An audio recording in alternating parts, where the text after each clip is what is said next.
저와 여러분의 눈이 함께 성경을 보면서 말씀을 묵상하도록 하겠습니다. 사무엘상 18장 1절입니다. 다윗이 사울에게 말하기를 마침에 요나단의 마음이 다윗의 마음과 하나가 되어 요나단이 그를 자기 생명같이 사랑하니라. 네, 지금 18장의 말씀은 다윗이 블레셋 장군 골리앗을 쓰러뜨리고 그의 목을 베고 머리를 왕에게 들고 와서 대화를 하고 난 이후에 일어난 사건에 대해서 기록된 말씀입니다. 여기서 한번 봅시다. 지금 다윗이 골리앗을 무너뜨렸을 때가 대략 17세 정도 되고요. 그 다음에 사울왕이 이때 나이가 67세 정도 됩니다. 자, 그리고 3명의 등장인물 가운데 요나단의 나이가 대략 45세가량 됩니다. 다윗과 사울의 나이는 할아버지와 손주와 같은 나이 차이가 있고, 그 다음 다윗과 요나단은 아버지와 아들과 같은 그런 나이의 차이가 있습니다.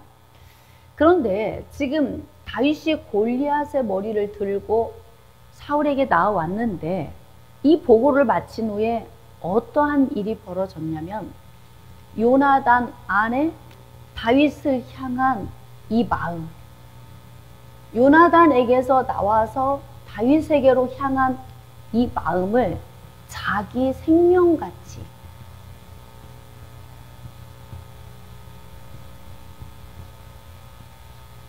자기 생명같이, 여기서 우리가 깨달을 수 있는 것은 예수님께서 자신을 우리에게 내어주신 마음 있죠.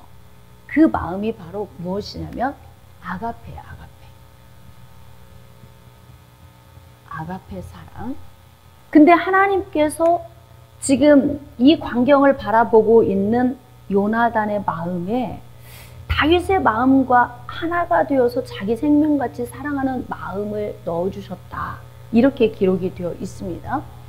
자기 생명같이 사랑할 수 있다는 것은 다윗을 위해서 죽을 수도 있다, 그런 마음이에요. 이게 온전한 인간의 마음이 아니죠. 하나님께서 넣어주신 마음이에요. 앞으로 내가 다윗에게 바리케이드가 되어주겠다. 다윗이 죽을 위기가 왔을 때 내가 대신 죽어줄 수도 있다. 이 마음이 아버지 같은 요나단이 다윗을 바라보면서 그 생각이 드는 거예요. 자, 근데 여기서 우리가 조금 한 가지 더 깨달을 것은 사울과 요나단은 부자지간이잖아요. 부자지간. 사실 요나단과 다윗은 아무런 관계도 아니에요. 그런데 왜 하나님께서 요나단의 마음에 다윗을 향한 이 마음을, 자기 생명같이 사랑하는 마음을 넣어주셨냐면, 이게 이제 하나님의 그 방대한 계획 안으로 우리가 나아가 보면은 하나님의 계획 때문에 그런 거예요. 하나님의 계획. 자, 하나님의 계획은 창세기 3장 15절의 말씀을 성취하시기 위한 거예요. 그런데 그 통로로 누가 부름을 받았어요?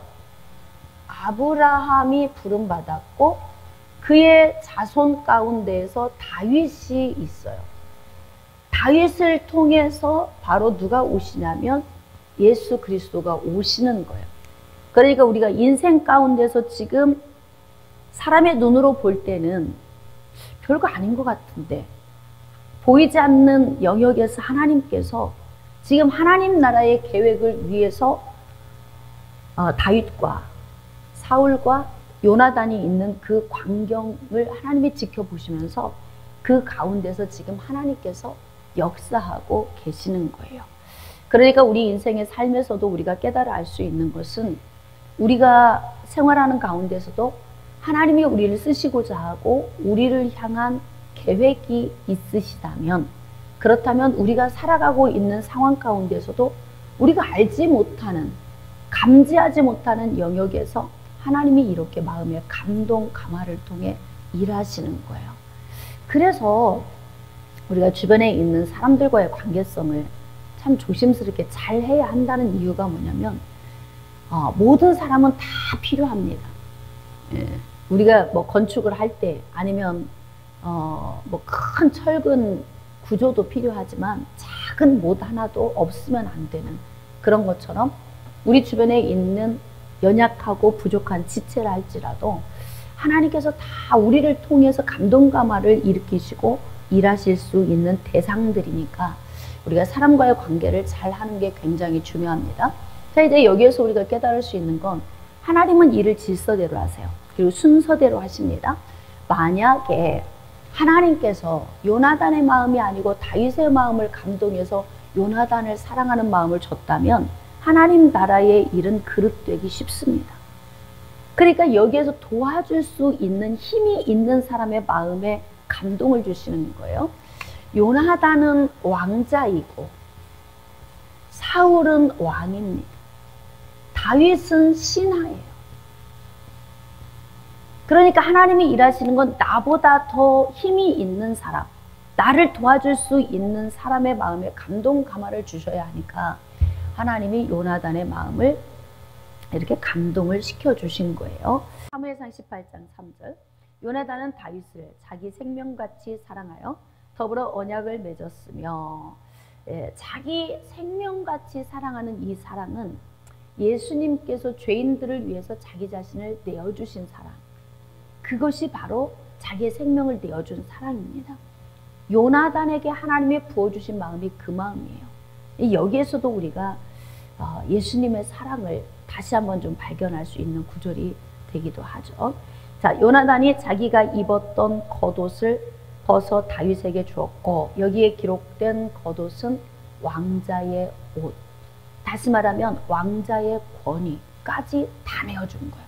그러니까 왕자의 옷을 입혀줬다는 것은 앞으로는 네가 왕자 같은 위치에 있어도 내가 다 뒤에서 밀어줄게 라고 하는 무언의 언약입니다. 자, 그리고 자기의 군복, 칼, 활, 띠도 그리하였더라. 군인으로서의 아버지께서 넘겨준 자기의 어떤 군인으로서의 그런 권위도 다윗에게 다 넘겨준다. 이 말은 사실은 뭐 이런 거 모든 거 다 주고도 요나단이 앞장서면 다 필요 없는 거예요. 근데 중요한 건 지금 이런 걸 넘겨주는 것은 요나단이 자기 중심의 마음을 다윗에게 지금 그 언약처럼 해주는 것입니다. 그러니까 요나단의 행동을 보면서 요나단의 심리적인 깊은 마음을 우리가 읽을 수 있게 됩니다. 5절입니다. 다윗은 사울이 보내는 곳마다 가서 지혜롭게 행하며 사울이 그를 군대의 장으로 삼았더니 다윗의 무기는 지혜입니다. 지혜. 물론 믿음도 탁월하고 또 지혜가 탁월해서 가는 곳마다 사람들한테 인정을 받는 거예요. 가는 곳마다 인정을 못 받는 사람은 왜 그럴까? 응? 지혜가 없어서 지혜롭지 않은 행동을 하는 거예요. 우리가 사람과 사람이 어우러져서 사니까 사람과의 관계가 얼마나 중요한지, 이 만남과 헤어짐이 굉장히 중요합니다. 자, 만남과 헤어짐 중에 더 중요한 게 무엇일까요? 헤어짐이야, 헤어짐.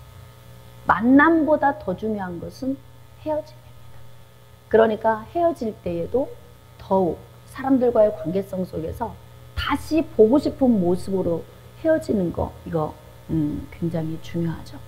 이렇게 가는 곳마다 지혜롭게 행하니까 많은 사람의 마음이 다윗에게 올 수 있고, 그 계기를 통해서 또 하나님께서 다윗을 왕으로 세우시는 그런 이제 과정을 밟아가는 거예요. 그래서 이제 군대의 장이 되었습니다. 자, 온 백성이 합당히 여겼고, 아주 중요해요. 그냥 그는 생긴 모습만 준수한 게 아니에요. 그냥 빛이 붉고 눈이 빼어나고 얼굴이 아름답고 용기와 구변과 그 다음에 또 무용이 탁월했다. 그러니까 그냥 그런 정도에서 끝나는 게 아니라 자기가 가지고 있는 그 탁월성을 가지고 삶 속에서 그가 살아가는 삶이 온 백성이 볼 때 다윗이 합당해. 그 사람이 하는 행동은 다 사람들이 인정할 정도로 그렇게 처신을 참 잘했다는 거예요. 자, 사울의 신하들도 합당히 여겼더라. 여기 중요한 얘기 있네요. 사울의 신하들도 왕궁에서도 인정받고 어느 곳에 서든지 다윗이 가는 처소마다 참 처세를 잘했다. 그 말이에요.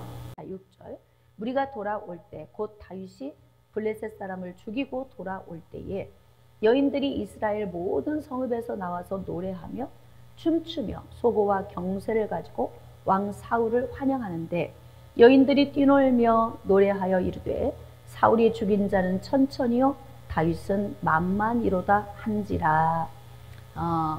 백성들은 좀 어리석습니다.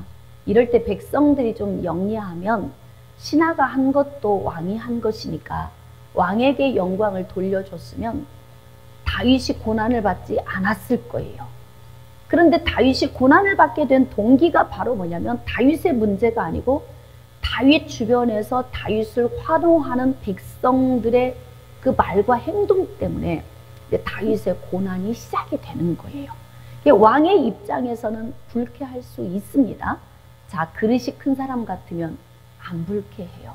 왜냐하면 이제 제가 여기다 나이를 기록한 이유는 67세의 왕이 17세의 소년을 보고 질투를 느껴야 할 이유가 없어요. 백성들이 아무리 추앙한다 할지라도 그는 아직 나이가 어리고 그리고 자기 연수를 다 하고 나면 차기 왕이 된다고 하더라도 별 무리가 없어요. 그러니까 좀 그릇 크게 포용하고 이렇게 훌륭한 일을 한 다윗을 향해서 백성들이 극찬하고 있구나. 그냥 이 정도로 그냥 생각하고 넘어가면 좋은데 다윗이 사울 왕보다 10배가 능력이 많아. 이렇게 외치는 백성들의 이야기를 듣고서 불쾌했다. 이렇게 기록이 되어 있어요. 8절입니다. 사울이 그 말에 불쾌하여 심히 노하여 이르되. 자, 사울의 마음속에 분노가 일어났습니다. 이거 분노 정리 잘 안 하면 내 개인의 인생의 삶이 힘들어집니다. 괜히 별것도 아닌데. 여러분 지금 시작은 별거 아니에요. 그렇죠? 지금 신하가 그것도 어린 소년이 물맷돌 5개 가지고 가서 만군의 여호와의 이름으로 골리앗 장군을 쓰러뜨렸어요. 이 광경을 보면 기특하고 포상해 주면서 아이를 높여줘도 되는데 지금 사울 왕 안에는 낮은 자존감이 있어서 다윗보다 작은 자아가 있어요. 이걸 낮은 자존감이라 그래요. 그러니까 나는 실질적으로는 왕인데 지금 실질적인 사울은 왕이니까 굉장히 크잖아요. 이렇게 사람이 굉장히 큰 왕이야. 응? 이렇게 큰데 왕이 큰데 자기 속에 어떤 사람이 들어있냐면 이렇게 작은 사람이 들어있는 거예요. 그러니까 다윗을 보면서 어떻게 느껴지냐면 옆에 있는 신하 다윗 어리잖아 나보다 훨씬. 그런데 그 신하 다윗보다 내 속에 있는 사람이 더 작아요. 이게 낮은 자존감이에요. 그러니까 다윗 앞에 서기만 하면 사울은 어떤 느낌? 이렇게 작아지는 느낌이에요. 그러니까 다윗을 볼 때마다 괴로울 수밖에 없어요. 자, 그래서 사울은 여기서 어떻게 생각하냐면 다윗에게는 만만을 돌리고 내게는 천천만 돌려. 좀 어린아이 같지 않아요? 그쵸? 그 애들하고 대화하는 것 같다. 이게 낮은 자존감이에요. 나이는 많은데 정신적인 영역이 자라지 않아. 그러니까 어렸을 때에 성장이 멈춰버린 그런 어린아이 같은 상태로 남아있는 낮은 자존감이 다윗은 만만, 나는 천천? 이거 비교할 필요 없어요. 이미 나는 왕이에요. 그리고 다윗은 신하예요. 그러니까 이걸 굳이 비교할 필요도 없어요. 그냥 이 사건 지나가고 나면 며칠 지나면 백성들은 또 식어 마음이. 사람은 금방 마음이 변합니다. 다윗은 만만, 사윗은 천천 이렇게 이야기했어도 며칠 지나가면 이 이슈화됐던 내용이 또 금방 잊혀지고 가는 거예요. 그러니까 그냥 며칠만 좀 지나면 괜찮은데 사울의 마음속에 그가 더 얻을 것이 나라 말고 무엇이냐? 에? 나라 말고 무엇이냐? 좀 답답해요. 물 없이 고구마 한 10개 먹은 것 같다. 이 느낌. 그러니까 이런 사람 만나서 대화하면 대화가 안 돼. 소통이 안 됩니다. 왜냐하면 정신적 수준이 달라서 그래요. 누군가를 만나면 대화가 잘 통해서 좋아. 여러분 인생의 삶을 살 때에 여러분 주변에 어떤 사람을 옆에 곁에 두고 싶어요? 소통되는 사람, 대화가 통하는 사람. 전화를 들고 통화를 해도, 만나서 차를 마셔도, 아니면 뭐 사역을 같이 해도, 전도를 같이 나가도 뭔가 대화를 하면 대화가 좀 통해야 되는데 항상 어긋나. 어쩌면 그렇게도 안 맞아. 네? 로또처럼 안 맞아. 그런 사람하고는 같이 있으면 괜히 피곤합니다. 엄청 피곤해. 사울을 바라보면서 지금 답답한 느낌이 오고 벌써 우리는 머리에서 피로가 와. 참 이 사람 피곤하다. 한 얘기 또 하고 한 얘기 또 하고. 응? 네가 나라 말고 더 얻을 게 뭐야? 이제 앞으로 왕자리 탐내겠구나. 그러니까 어떻게? 저것을 없애버려야 돼. 그래야 내 인생이 편안해. 근데 이 생각 속에 갇히게 되는 거예요. 그러면 이런 사람이 넓게 볼 수 있겠냐고요. 이 사건 하나만 가지고 그 안에 갇혀 있으니까 우물한 개구리처럼 살게 되는 거죠. 자, 9절. 그날 후로 사울이 다윗을 주목하였더라. 자, 이제 사울의 초점은 누구냐? 다윗이에요. 다윗, 초점. 여러분, 우리의 초점이 어디로 가야 되냐? 우리의 초점은 오직 만군의 여호와, 유일하신 하나님에게 초점이 맞춰져야 돼요. 진리가 되시는 예수 그리스도 안에서 예수 그리스도를 통과해서 하나님 보좌 앞으로 나아가서 사는 것. 이게 초점이 되어져야 되는데 초점이 한쪽으로 기울어진 거예요. 다윗만 보면 불쾌하고 기분 나빠. 분노의 마음이 치밀어 올라요.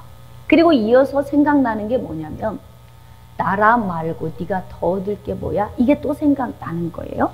자, 이런 상태가 오면 어떤 문제가 발생하냐면, 자, 10절.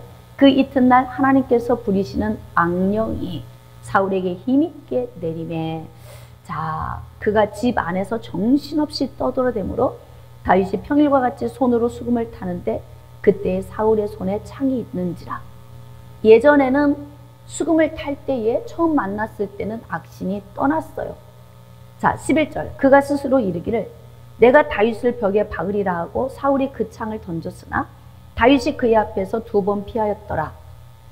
자, 여러분, 악한 영이 사람의 안에 들어와서 사로잡을 때, 이때에 처음 어둠이 들어왔을 때가 치료할 수 있는 적기예요.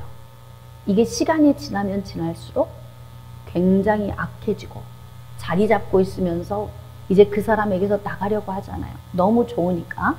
자, 그러면 여기 이제 우리가 어둠, 귀신 들림의 원리에 대해서 좀 잠깐 다루도록 하겠습니다. 여기 보니까 하나님이 부리신 악신이라 그랬어. 악령. 하나님이 부리시는 악한 영이 사울에게 힘있게 내렸다.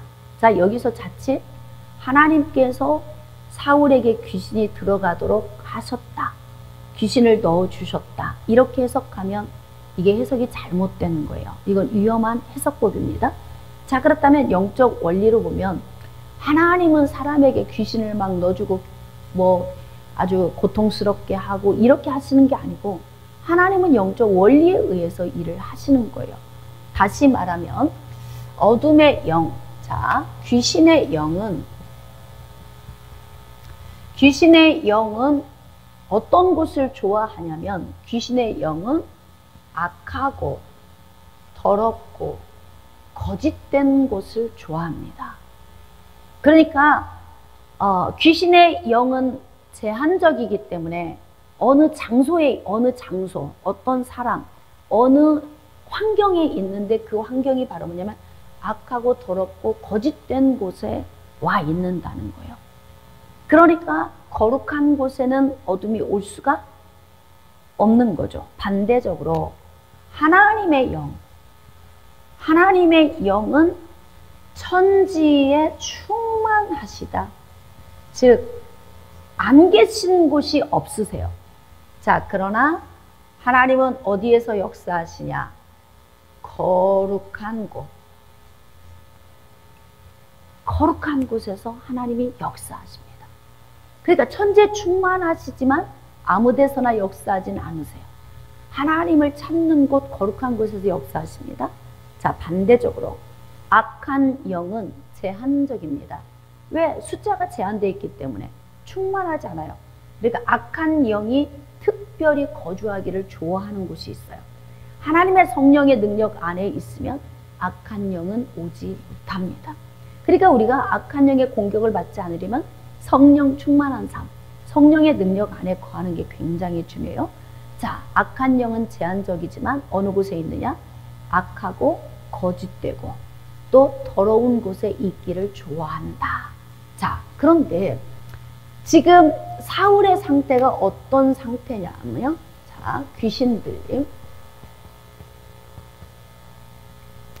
귀신 들림의 요인은 바로 무엇이냐면 귀신 들림의 요인은 악하고 더럽고 거짓된 요인이 있으면 귀신이 공격해서 옵니다. 근데 지금 하나님이 부리시는 악한 영이 사울에게 힘있게 내렸다는 거예요. 그러면 그거는 뭐냐면 하나님이 보내셨다가 아니고 사울 안에 어둠이 좋아하는 속성이 들어있다는 거예요. 그게 바로 무엇입니까? 이 초점 문제. 다윗을 바라보는 초점. 하나님에게서 시선이 떠나고 다윗에게 초점이 맞춰져 있는 거예요. 그런데 다윗을 주목, 즉 다윗을 주목하면서 이 사람은 어떤 마음을 가지고 있어요? 분노의 마음을 가지고 있다 그래요. 자, 그래서 귀신 들림의 단계. 귀신 들림의 단계 첫 번째. 왜 사울이 이렇게 악한 영에 붙들릴 수밖에 없느냐? 악한 영이 사울의 요인을 보고 왔는데 하나님이 부리시는 악한 영이라고 하는 이거는 하나님의 허용 안에 들어있는 거예요. 그러니까 사울이 어두움을 불러들인 거죠. 자초한 거예요. 첫 번째 단계가 바로 무엇이냐면 생각입니다. 그것도 어떤 생각? 악하고 더럽고 거짓된 생각. 이 생각이 사람 안에 있으면 외부에서 어둠이 두루두루 다니다가 어떻게 하느냐? 두루두루 다니다가 삼킬 자를 찾는 거예요. 이제 공격 대상을 찾고 있는 거죠. 공격 대상을 찾다가 발견이 되는 거예요. 어떻게?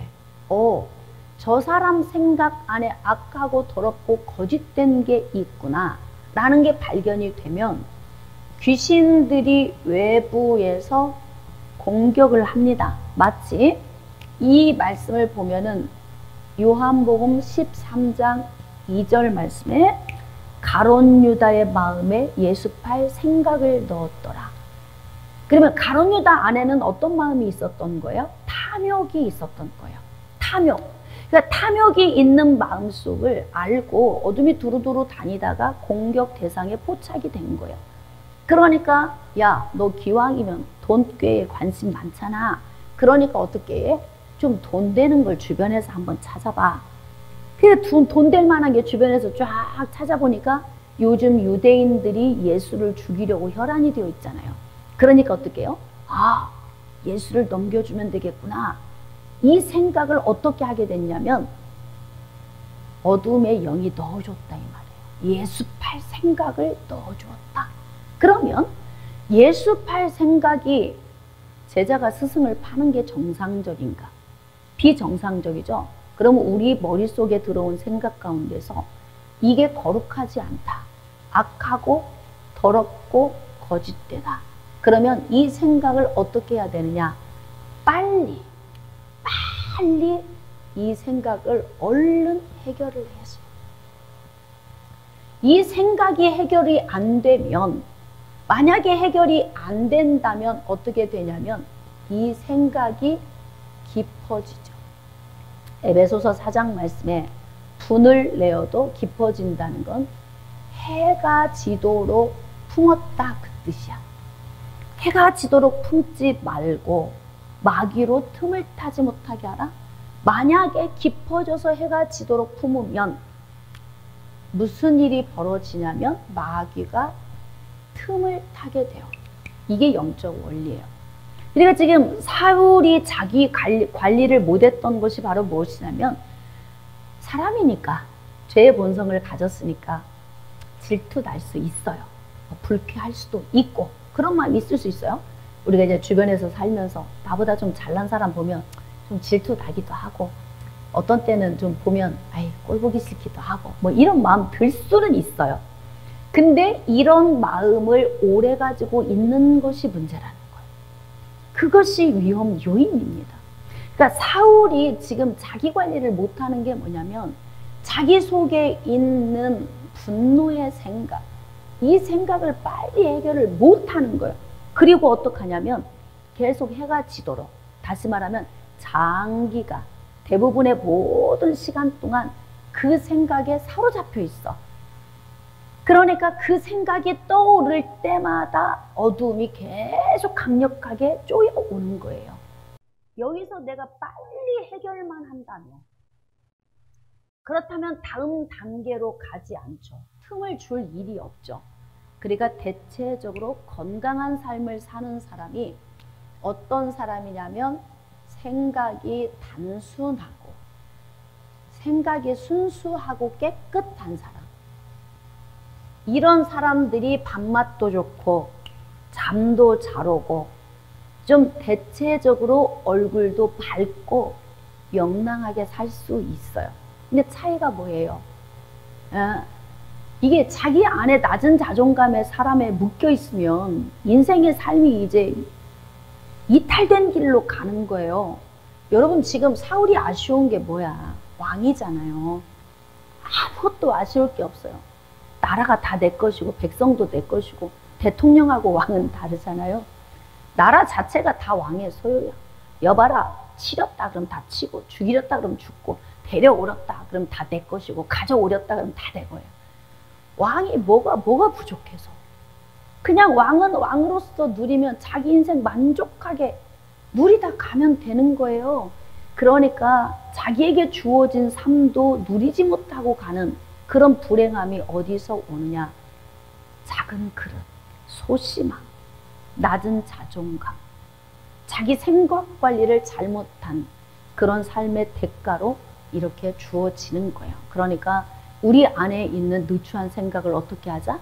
예수님의 십자가 앞에 빨리 쓰레기통 뒤집어서 툴툴 털어버리듯이 얼른 털어버리고 그리고 다 내어버리고 그리고 좀 후련하게 사세요. 어떻게? 앞을 보고 전진하고 가는 거예요. 다윗의 인생은 다윗의 인생이에요. 이 아이가 훌륭해서 잘 준비되어서 세월이 지나서 왕이 되든 뭐가 되든 그건 나하고 상관 있는 게 아니에요. 난 내 인생만 잘 살면 돼. 그러니까 내 주변에 있는 사람 보면서 기분 나쁠 필요도 없고 시기 질투할 필요도 없고 그 사람 보면서 속상해할 필요도 없고 나는 내 인생, 너는 네 인생, 각자의 인생, 자기 인생을 잘 멋지게 살아가는 것. 이게 굉장히 중요합니다. 만약에 내 안에 들어온 악하고 더럽고 거짓된 생각을 잘 해결하지 못하면 그 다음 단계로 넘어갑니다. 어떤 문제가 발생하냐면 마음속으로 들어가요. 무엇이? 생각이. 생각이 마음속 깊은 곳으로 들어갑니다. 마음속 깊은 곳으로 들어가는데 좀 그림을 그린다면 우리 안에 이렇게 속이 있어요. 속. 여기가 마음이에요. 이 마음 안에 뭐가 들어오냐면 생각이 저장되는 거예요. 생각 저장소. 여기가 생각을 저장하는 저장소예요. 이게 마음이에요. 그러니까 마음 속에는 굉장히 많은 생각들, 내가 태아에서 형성되면서 현재까지 경험했던 모든 지식이 다 이곳에 들어가 있어요. 아주 태아 때나 아주 어렸을 때는 기억은 나지 않지만 내 자신을 형성하는 기초가 돼. 그게 바로 뭐냐면 기질이 되어서 태어나는 거예요. 그래서 엄마 뱃속에서 가지고 태어나는 기질적인 것들, 그 또한 다 경험했던 그러한 지식들이에요. 그것은 뿌리 기억으로 기억은 안 나지만 나를 형성하는 데 아주 중요하다. 매일 눈만 뜨면 생각나는 표면 기억이 있어요.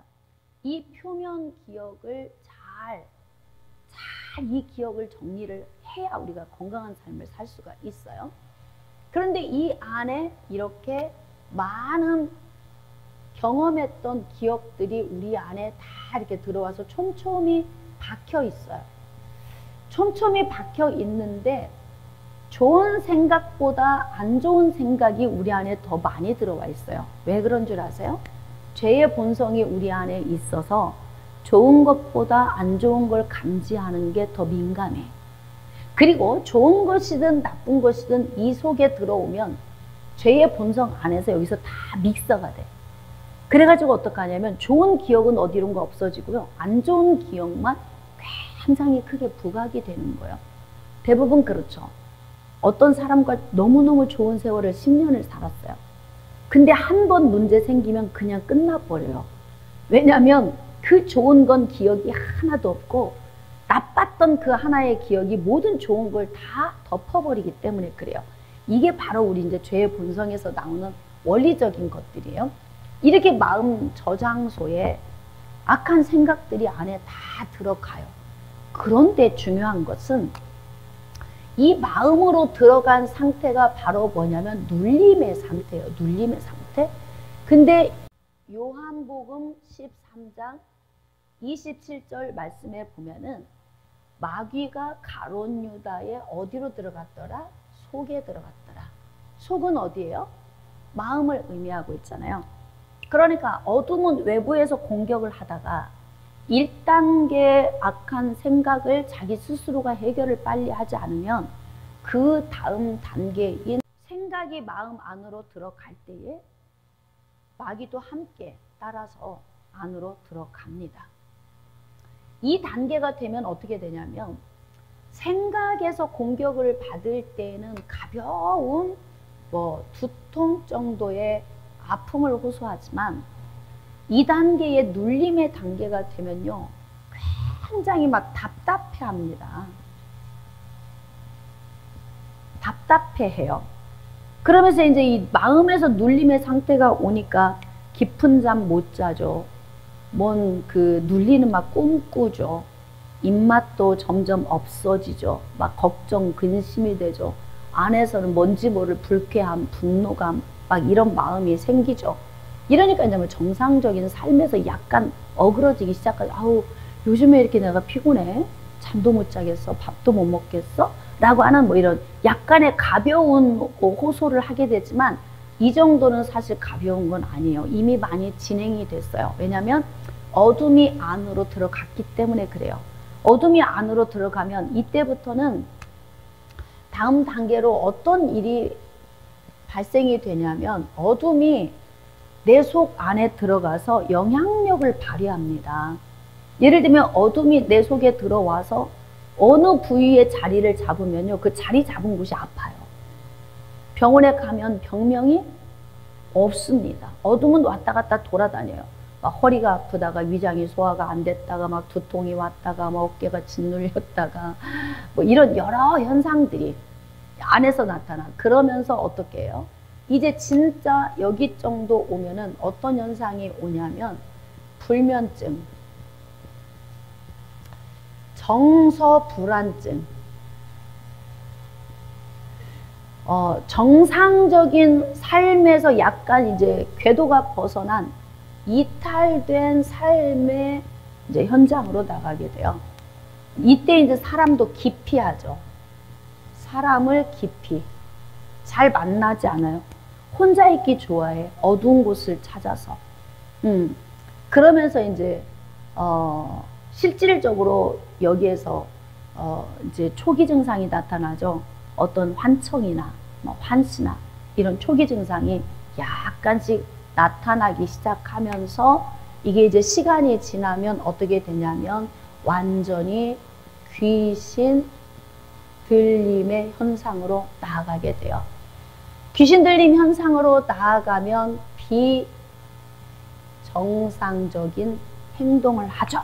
삶도 비정상적인 삶이 돼요. 이 정도 되면은 의사소통이 잘 안 돼. 그러니까 아예 안 되는 건 아니에요.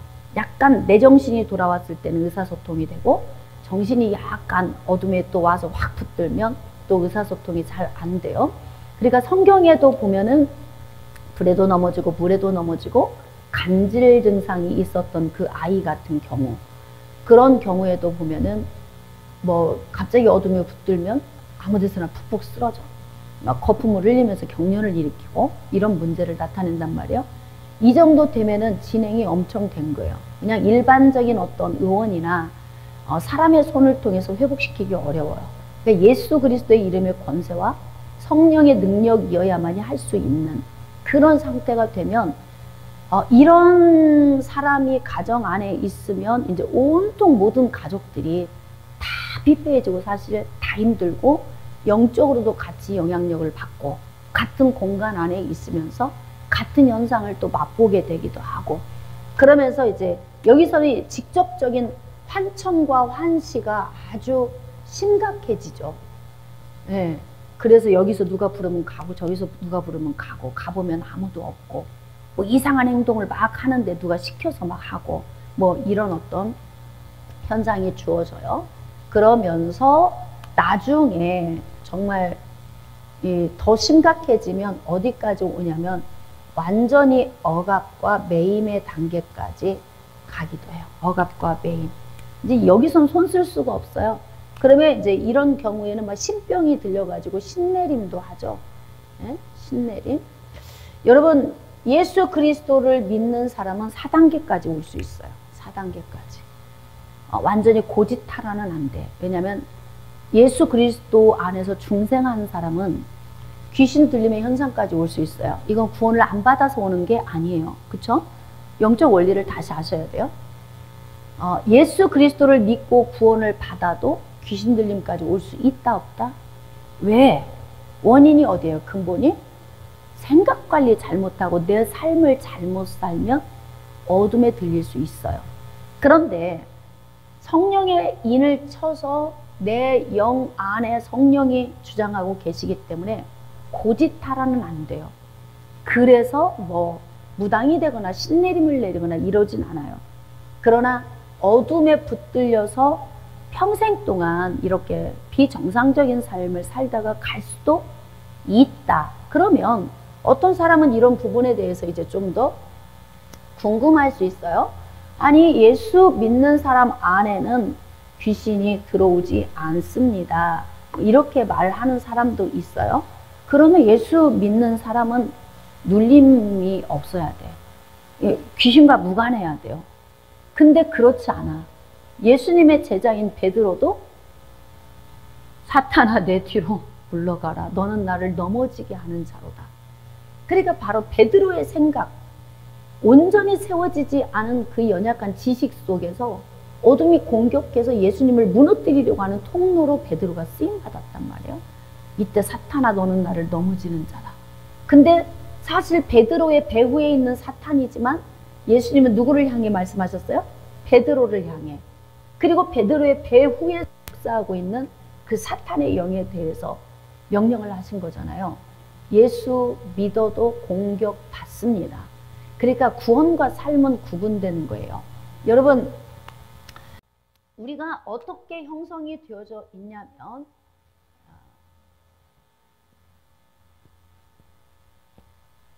영혼과 육신으로 형성이 되어져 있습니다. 그런데 영혼 안에 영의 영역과 혼의 영역이 있어요. 영의 영역에 중생할 때 성령의 인이 쳐져요.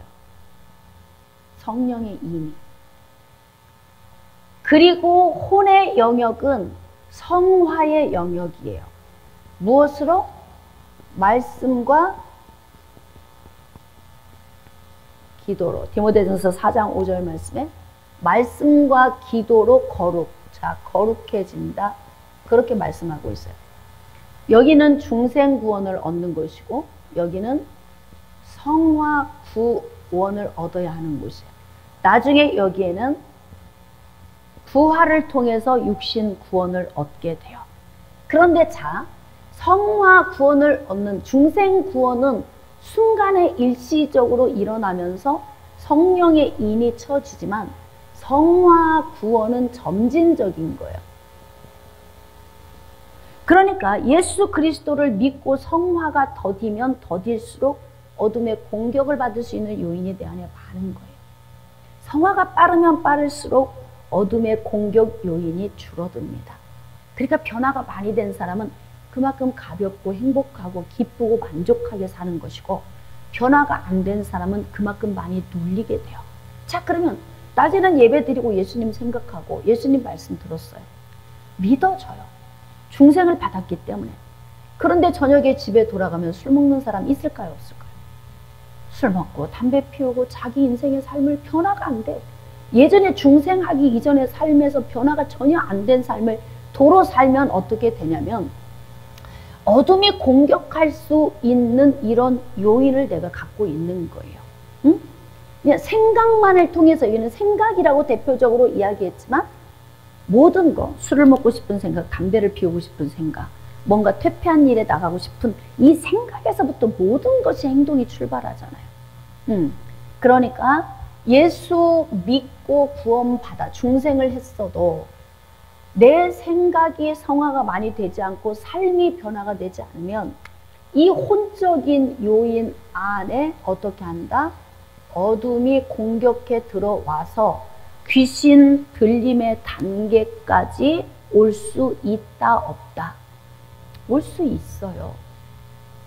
그러니까 교회 안에 예수님이 믿어지는데 그런데도 환청과 환시를 보고 다 내 정신 아니게 야료하고 떠들면서 돌아다니고 이런 사람들도 있는 이유가 그래요. 그냥 어떤 경우는 예수 믿고 구원받으면 귀신이 속에 안 들어온다 이렇게 이야기하는데 그걸 몰라서 그래. 이제 귀신 들림의 그 사람들 축사 사역을 하다 보면은 정말 예수님을 사랑함에도 내 삶이 변화가 안 되면 그렇게 귀신 들림에 눌려 있는 사람이 있어요. 그러니까 이제 귀신 들림의 4단계까지는 올 수 있지만 성령이 나의 영 안에 깃발을 꽂고 인을 치고 계시니까 완전히 장악을 못해 귀신들이. 그 대신 어떻게 하느냐? 구원은 받아 구원의 자리로 나가지만 삶은 형편없는 거예요. 이게. 그래서 구원과 삶이 구분이 되어져야 돼요. 구원받은 사람은 삶을 구원받은 자 같이 잘 살아야 돼요. 이게 균형 잡힌 삶이 그래서 중요한 거예요.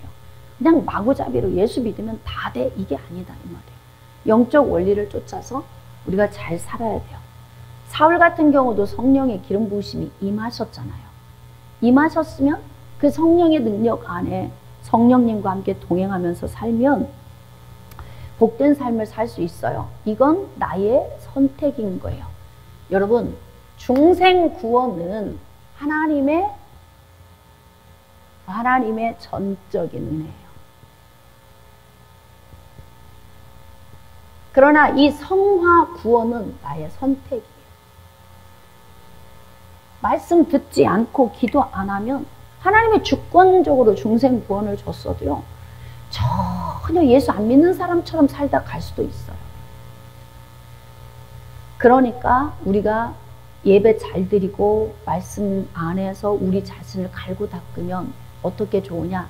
삶이 윤택해지고 형통해지는 거예요. 예수 믿고 삶도 복을 받아 살다가 가는 게 좋지. 예수 믿고 구원받아서 천국만 가면 그만이야. 이건 아니잖아요. 응? 그러니까 우리가 얼마나 말씀 안에서 이 변화되는 것이 중요한지. 이 분노 가지면 뭐 할 거야? 다윗은 준비가 잘 된 사람이고 원래는 다윗이 하나님이 선택해 놓은, 주권적으로 선택해 놓은 초대 왕이에요. 그런데 지금 사울은 이스라엘 백성들의 요구로 덤으로 복을 받은 사람이야. 그러니까 덤으로 복을 받았으니까 이 복을 내가 누려야지. 그리고 은혜 안에 자기 자신을 내어 맡기고 가면 좋은데 그렇지 않았어요. 처음에 사울이 악신에 붙들려서 막 야려할 때에 다윗이 수금을 탈 때는 악신이 떠났어. 근데 좀 세졌어요. 지금은 뭐예요? 수금을 타는데 안 떠나. 그리고 어떻게 해요? 창으로 다윗을 죽이려고 하는 거예요. 그래서 벽에 박으리라 하고 그의 앞에서 창을 던졌는데 2번 피했대요. 그러니까 창을 2번이나 던진 거잖아요. 자, 12절. 여호와께서 사울을 떠나 다윗과 함께 계심으로 사울이 그를 두려워한지라. 참 미안해. 사울은 왕이고 다윗은 신하인데 왕이 신하를 두려워했다. 그것도 67세의 왕이 17세 정도의 소년을 보고 두려워했다. 그러니까 여러분, 지위가 중요한 게 아니에요. 나이도 아닙니다. 먼 경제력도 아니에요. 많이 배운 것도 아닙니다. 영권은 어디에서 오느냐? 성령에 붙들려 있을 때 영권이 오는 거예요. 비록 못 배웠어도, 가진 게 없어도, 내가 지금 뭐 높은 지위에 없을지라도 그래도 하나님의 성령에 붙들려 있으면 그것이 우리에게 권능이 되는 거예요. 파워, 힘, 담대함. 그런데 왕인데 왜 신하를 이렇게 두려워하느냐 이 말이에요. 두려워서 죽이려고 한다 이 말이에요. 그러니까 또 이걸 영적으로 깊이 들어가 보면 사울 안에 있는 어둠의 영이 다윗 안에 있는 성령을 두려워하고 있다. 우리가 이걸 또 읽을 수가 있습니다. 자, 13절. 그러므로 사울이 그를 자기 곁에서 떠나게 하고 그를 천부장으로 삼음에 그가 백성 앞에 출입하며 다윗이 그의 모든 일을 지혜롭게, 자 거기에 또 밑줄을 그으세요. 지혜롭게 행하니라. 야, 이게 지혜 좀 우리가 좀 얻었으면 좋겠어요. 기도하실 때 하나님께서 다윗에게 허락하신 그 지혜를 저에게도 좀 주세요. 그래서 사람들 사이에서 좀 지혜로운 처신을 통해서 인정받고 어차피 같은 인생 살면서 복을 받아 누리는 삶, 그런 삶이 되도록 해주세요. 이런 기도가 좀 필요할 것 같아요. 자, 그런데 모든 일을 지혜롭게 했던 이유는 성령이 함께해서 그랬다. 응? 그러니까 다윗이 성령을 받은 이후에부터 어떤 일이 벌어지냐면 수금을 타면 악신이 떠나고 성령을 받은 후부터 지혜로운 처신이 그때부터 더, 물론 기본적으로 다윗은 좀 탁월함이 있지만 그래도 하나님의 성령이 붙드신 이후로 눈에 띄게 지혜로운 삶을 살게 되는 거예요. 사울은 다윗이 크게 지혜롭게 행함을 보고 그를 두려워했으나 다윗의 지혜도 두렵네. 왕의 눈에는. 왜? 자기는 지혜롭지 않아요. 어둠에 붙들려 있어서 지혜로울 수가 없어요.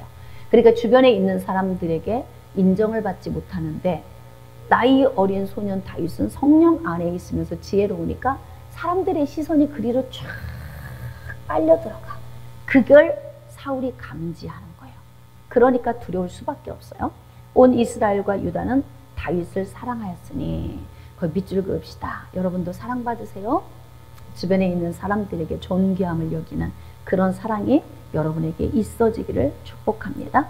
그가 자기들 앞에 출입하기 때문이었더라. 자, 17절. 사울이 다윗에게 이르되 내 맏딸 메랍을 내게 아내로 주리니 오직 너는 나를 위하여 용기를 내어 여호와의 싸움을 싸우라 하니. 자, 이제 중요한 건 사위를 삼으려고 하는 이 목적성이 아주 중요한데요. 내 손을 그에게 대지 않고 블레셋 사람들의 손을 그에게 대게 하리라. 그러니까 블레셋 사람을 통해서 죽게 하려고 딸을 주려고 하는 거예요. 여러분, 이렇게 생각이 어느 한 곳에 느추한 생각에 머물러 있으면 다윗 너 나라 말고 더 네가 얻을 게 뭐야? 라고 하는 생각에 초점이 맞춰져 있으니까 두렵잖아요. 나는 악령에 붙들려 있고 다윗은 성령에 붙들려 있어요. 그러니까 악령이 성령 앞에서 두려워 떠니까 사울이 같이 떠는 거 아니에요? 그러니까 어떻게 해서든지 다윗을 죽여야 하는 거예요. 그런데 여기 생각에 빠져 있으니까 내 딸이 나중에 청상과부가 되겠구나 생각해요, 못해요? 못해요. 못해. 사람들이 되게 뭐 극단적 선택을 할 때 순간에 그냥 죽어야지 이 생각만 하는 거예요. 그 이외에 내가 죽고 난 후에 내 자식들은 고아가 될 것이고, 네? 뭘 먹고 살아야 하는가. 그 이외에 일어날 수없이 많은 일들은 생각을 못 하는 거예요. 그냥 순간에 한 생각에 몰두하니까 극단적 선택을 하는 거죠. 그런 것처럼 사울이 지금 딸이 청상과부가 될 수 있는 환경을 생각하지 못하고 내 딸을 줘서 블레셋과 싸워 그것에서 자연스럽게 내가 이제 손대지 않고 코 풀어야 되겠다. 지금 이렇게 생각을 하고 있는 거예요. 그러니까 어쩜 생각이 그렇게 악해. 계속 죽이고 싶은 생각만 하고 있잖아요. 어때요? 성령이 임하실 수 있겠습니까? 성령은 거룩한 곳에만 임하십니다. 그러니까 어둠이 계속 더 강력하게 쪼여 올 수밖에 없어요. 어둠이 이렇게 단계적으로 들어와서 이것도 한 달, 두 달, 세 달, 네 달, 1년, 10년, 20년 세월이 가면 갈수록 강력해집니다. 처음에 들어올 때는 뭐 고양이만 했다가 이게 점점 개만 했다가 나중에는 썩은 고기만 찾아다니는 하이에나 같은 그런 상태로 갔다가 나중에는 손도 댈 수 없는 막 호랑이 같이 덩치도 크고 힘도 세고 이렇게 되면 무덤 사이에 쇠고랑을 메고 있는 그런 귀신 들린 자들처럼 제어가 안 되는 상황이 올 수도 있어요. 그러니까 이게 작은 일에서부터 출발하는 거예요. 큰 문제로 물론 순간에 어떤 큰 충격 때문에 오는 경우도 있지만 대부분 보면 세월이 지나면서 이 작은 일이 내 속에서 눈덩이처럼 불어가면서 되는데 사울은 여기서 보니까 헤어나올 수 없을 것 같아. 이 생각하는 걸 보니까. 왜냐면 다윗에게 주목했는데요. 미쳤어. 여기에 그냥 푹 빠져 있어요. 오직 다윗을 죽이기 위한 생각 하나밖에 없어요. 그래서 어떻게 해요? 이제 사위를 삼으려고 하는데 그런 악한 계교가 있잖아요. 그래서 이제 메랍을 주려고 하는데 그 다음 작은 딸 미갈이 다윗을 사랑한다는 것을 아버지가 알게 된 거예요. 20절 사울의 딸 미갈이 다윗을 사랑하며 어떤 사람이 사울에게 알린지라 사울이 그 일을 좋게 여겨. 왜 좋아? 스스로 이르되 내가 딸을 그에게 주어서 올무가 되게 하고. 이 사람 이 어둠에서 못 태어날 것 같은데 여러분은 어떻게 생각하세요? 이거 지금 수금 타면 해결될까요? 응? 계속 다윗이 따라다니면서 수금 타면 어둠이 떠날까요? 아니에요. 수금을 탈 때 성령이 함께 하셔서 어둠이 떠나긴 했지만 사울 스스로 자기 안에 있는 요인, 어둠이 올 수밖에 없는 요인을 제거하지 않으면 수금도 소용이 없습니다. 그러니까 이 귀신 들림의 상태에서 축사한다고 예수 이름으로 귀신아 나가. 그러면 여기 상태 축사하면서 예수 이름으로 귀신아 나가 이렇게 하면 여기 악한 생각 속에 타고 들어온 어둠들이 있잖아요. 아까 보니까 요한복음 13장 27절에 마귀가 가룟 유다 속에 들어왔느니라 이렇게 얘기되어 있잖아요. 그럼 이렇게 귀신들이 이 안에 들어와 있어요. 이 예수 이름으로 나가. 그러면 뭐 어떤 때는 뭐 그 10마리의 귀신, 또 어떤 때는 그 저기 뭐예요, 돼지떼에 2000마리의 돼지떼에 귀신들이 막 들어갔다 그러잖아요. 그러니까 군대 귀신이 들어와 있었다 이 말이에요. 그러니까 군대 귀신이라는 것은 귀신은 숫자로 말할 수 있다는 거야. 그러니까 축사를 해보면 어떤 경우는 100마리, 어떤 경우는 뭐 10마리 이런 경우도 있어요. 근데 어둠이 10마리가 들어와 있다고 하는 그 어둠에 대한 축사를 한 적이 있는데 가장 맨 마지막에 가장 힘센 어둠이 남아있는데 그게 뭐냐면 자살의 영이에요. 자살하게 하고 싶은, 늘 죽고 싶다고 생각을 넣어주는 그 자살하게 하는 영이 맨 마지막 가장 강력하게 자리 잡고 있다가 맨 마지막에 나갔어요. 근데 중요한 건 뭐냐, 그 축사를 받았던 분이 6개월 만에 왔는데 더 심각해져서 왔어요. 그러니까 어둠을 쫓아내는 것만이 중요한 게 아니에요. 어둠은 가라 그러면 갑니다. 왜 갈까요? 예수 이름의 권세가 있어서 나가는 거예요. 그런데 이거 쫓아내도 소용없어요. 왜인 줄 아세요? 이 안에 있는 이 요인을 해결을 해줘요. 이거 해결 안 하면요, 평생 어둠 달고 살아야 돼요. 그래서 말씀 공부 열심히 하라는 거예요. 말씀 공부 열심히 하면서 말씀과 기도로 내 안을 닦아내야 돼요. 거룩하게.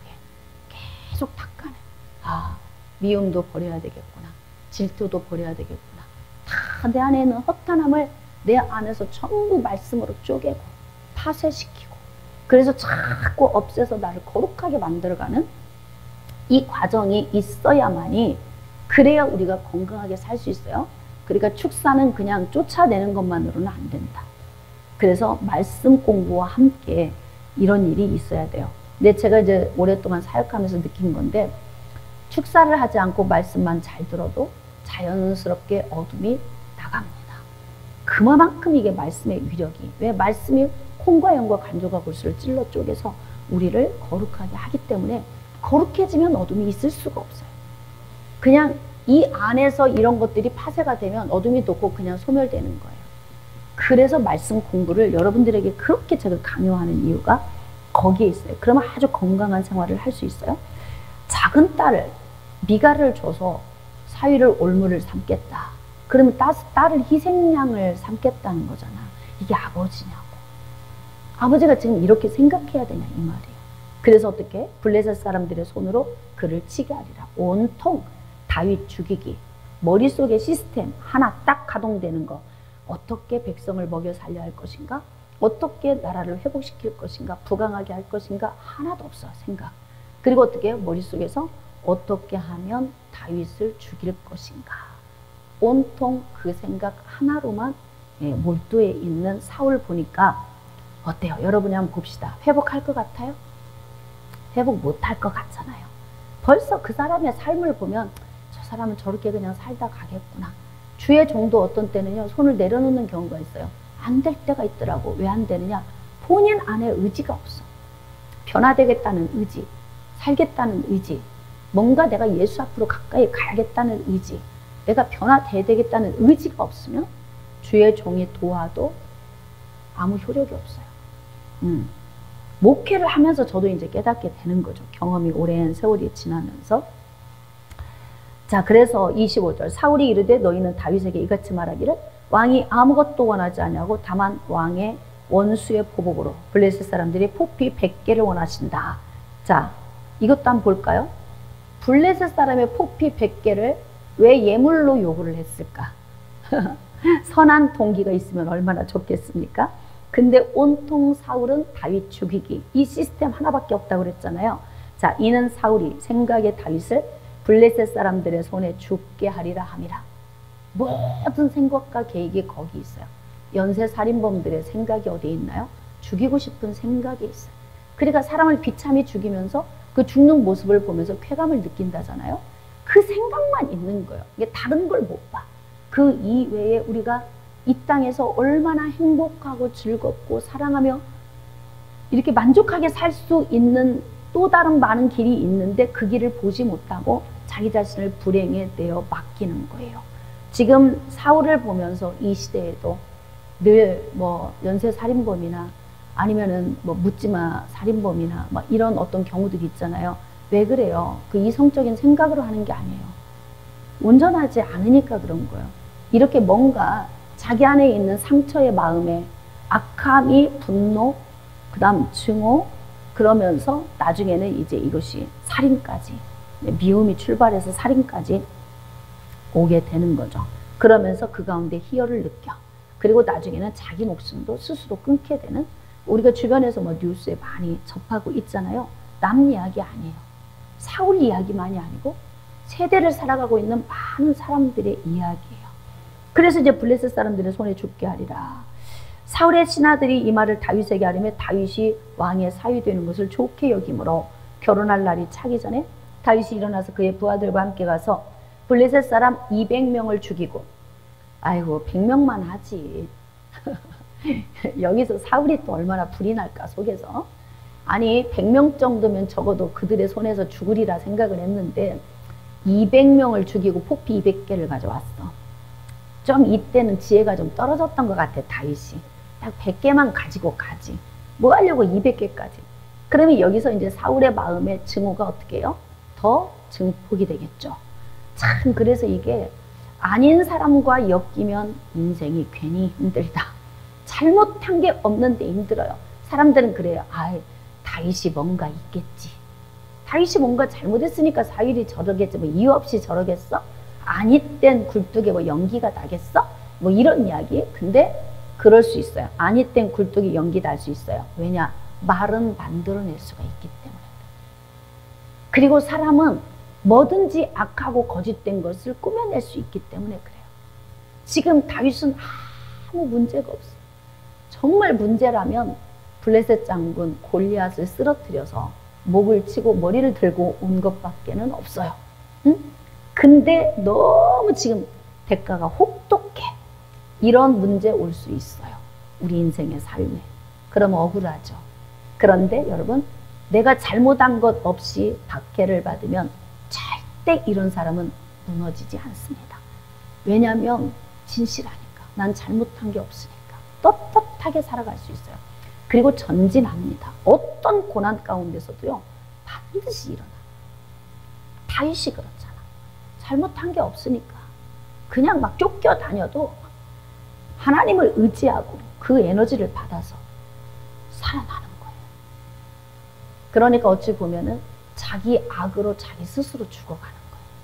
선한 사람은 그 선한 것에서 선한 것을 얻게 되는 거죠.